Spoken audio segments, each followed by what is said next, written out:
And to put a finer point on it, in verse 10, he says, the thief comes only to steal, kill, and destroy. And I want to tell you that this kind of thievery that he's talking about isn't petty theft. It's not a victimless crime. It robs the sheep of the life of worship and flourishing for which he was created.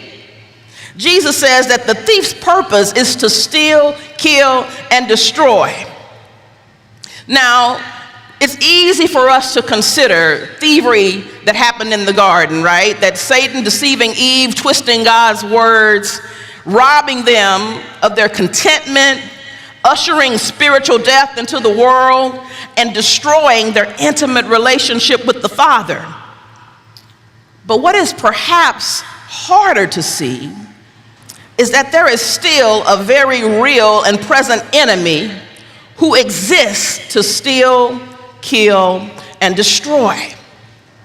And I know we get uncomfortable talking about the devil in such sophisticated and enlightened spaces, but I want to suggest to you that a part of our problem is that many of us don't even know we're in a fight. We have a real enemy who is actively seeking to steal, kill, and to destroy everything that's good and holy in our lives, and we're afraid to call it what it is. We are constantly being discipled by the image of gods of our culture. We take in so many false cultural narratives in the run of a day that contradict the truth of the gospel and rob us of the truth and the flourishing that we were created for. I was recently talking to this young man about his dating relationship, and he was about this young lady that he was interested in pursuing, and I was encouraging him to seek to be a genuine friend to her, and told him that any lasting relationship would at least start with that. And he was very honest in letting me know that, well, you know, that's not really required anymore. I'm just, they talk to me like that, y'all. They say some stuff to me. They say some stuff, I'm just saying. I'm gonna give you the clean version, all right?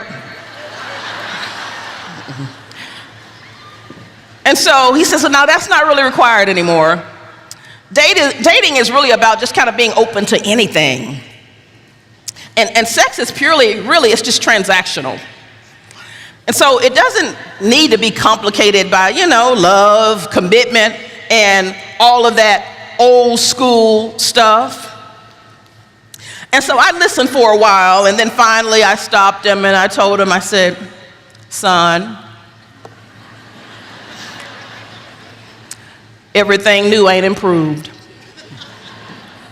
The word of God is still true, no matter how learned and enlightened we think we've become.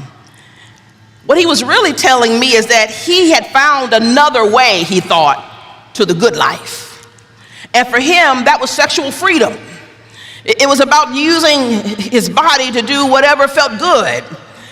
And it falsely assumes that real freedom is found in our own autonomy, you know, doing whatever we want to do with these bodies.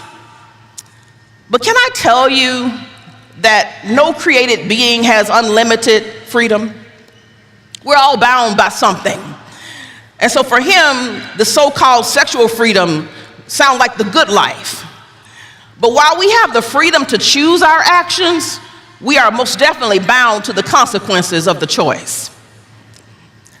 And so this sexual freedom that was a good life to him had the potential to bind him to unwanted pregnancies, child support, sexually transmitted diseases, sexual addiction, shallow relationships, emptiness, loneliness, on and on and on.